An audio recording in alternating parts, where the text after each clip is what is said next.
No secular argument against adult incest. Brother and sister want to make love. What's your argument? That they're going to produce mentally offspring? It's nonsense. It takes many generations of inbreeding to do that. If you need religious doctrine to dissuade you from having sex with your siblings, you might have a problem. You might have a problem.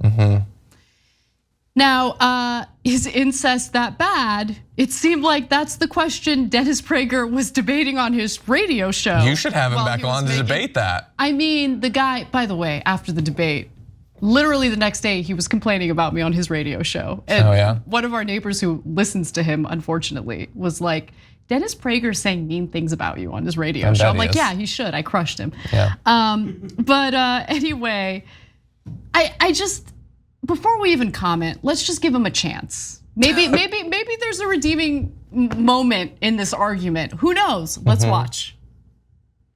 There is no secular argument against adult consensual incest. There's a religious argument. Sex cannot enter family life. It's a big taboo.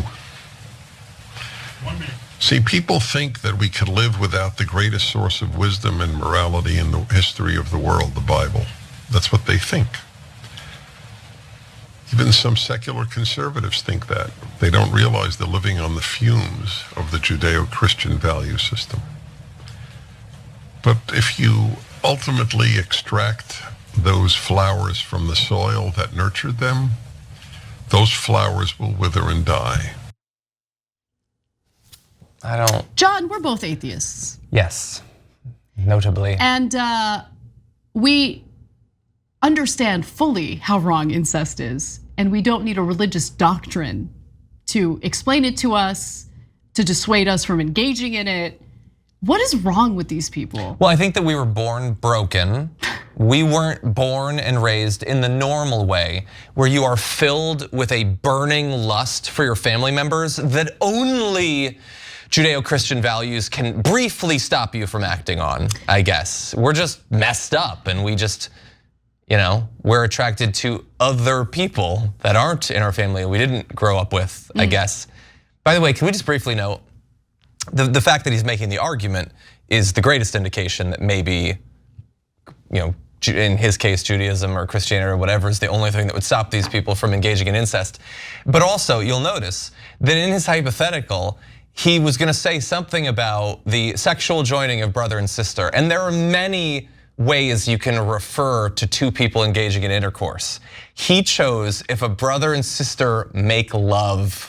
Oh God, it's of all of the ways. There's like, you chose the romantic one. Heebie-jeebies, lots of heebie-jeebies going on. It's so disgusting. Why is he talking about this? By the way, you gotta fill time. He can't talk about income inequality or the climate crisis or anything. Do you have any idea how difficult a job right-wing pundits have that they can't talk about anything real? Only safeguard against incest in this man's mind. I don't know. So, but like, this is why I worry about like super religious people like Prager.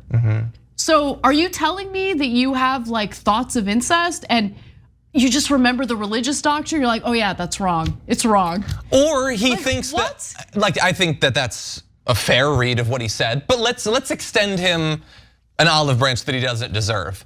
He sincerely thinks that millions of other people would act on it if not for that. Look, I've had my faith in humanity shaken quite a bit over the past 6 years or so, but I still don't think that that's true. If that was true, like, does he get that there are societies and have been for thousands of years that were not Judeo-Christian? That humanity has existed for longer without Judaism or Christianity than it has with. And they didn't just all smash until they were doomed.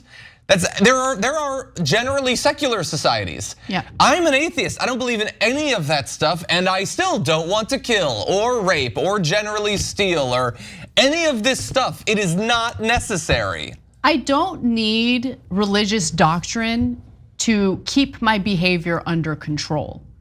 It is definitely possible, and I think the two of us are good examples of that, to be kind, moral, ethical individuals just on our own, just by understanding what's harmful to others, what's harmful to ourselves. And caring about whether other people suffer. 100%. It's not complicated. I don't need religious doctrine to tell me that it's important to look out for other people and prevent human suffering. I just don't. For those who do need it, I do worry about you. I do worry about you. Because again, you literally need a religious doctrine to keep your behavior under control. That is what you're effectively saying. By the way, let's take a look at the religious doctrine. I think that's worthy of discussion here.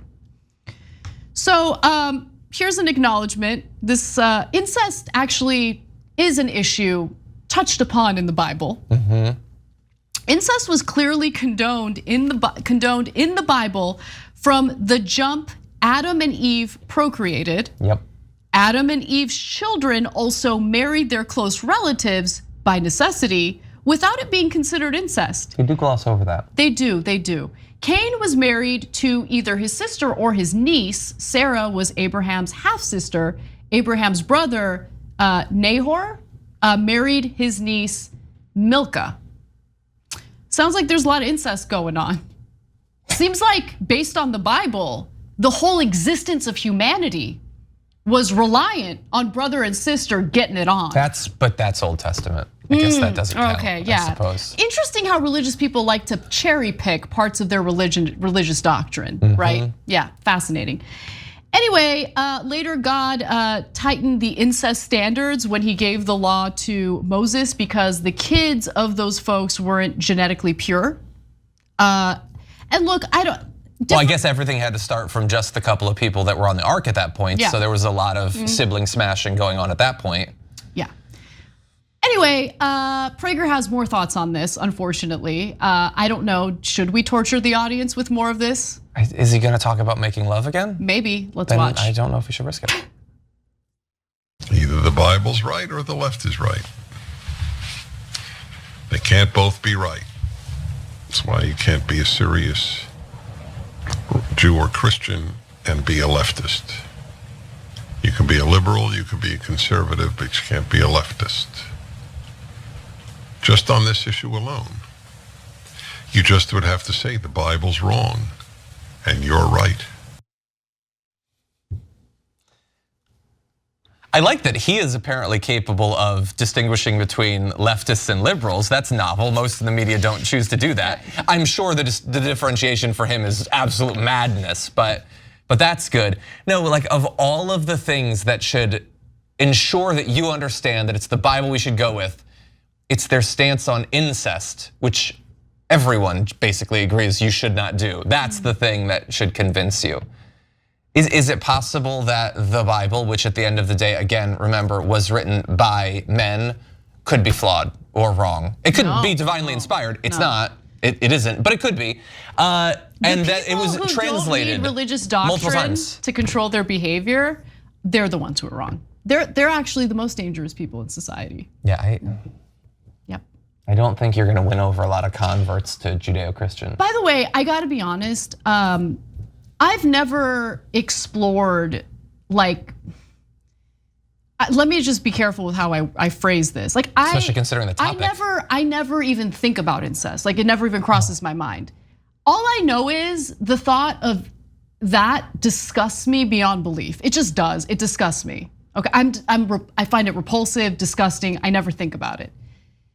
I want to understand that though, because there's got to be a biological component, right? Yeah. Yeah, it's a genetic pheromonal thing. Yeah, like. Yeah. Well, and he acknowledged one of the biological explanations for why it doesn't exist, and then he just discarded it. Based on rigorous studies he's conducted, I suppose. I don't know. Like, he says it takes a while for it to start to generate some negative, like genetic consequences. Yeah. Okay, yeah, evolution isn't like a one and done thing. Like it's a general accumulation of mutations over time. Like what are we gonna try to get him to understand evolution? Come on. I know, you're talking nonsense to him, like just absolute nonsense. I wish it was in the Bible, then maybe he'd read it. Thanks for watching The Young Turks, really appreciate it. Another way to show support is through YouTube memberships.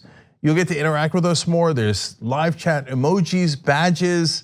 You got emojis of me, Anna, John, JR. So those are super fun. But you also get playback of our exclusive member-only shows and specials right after they air.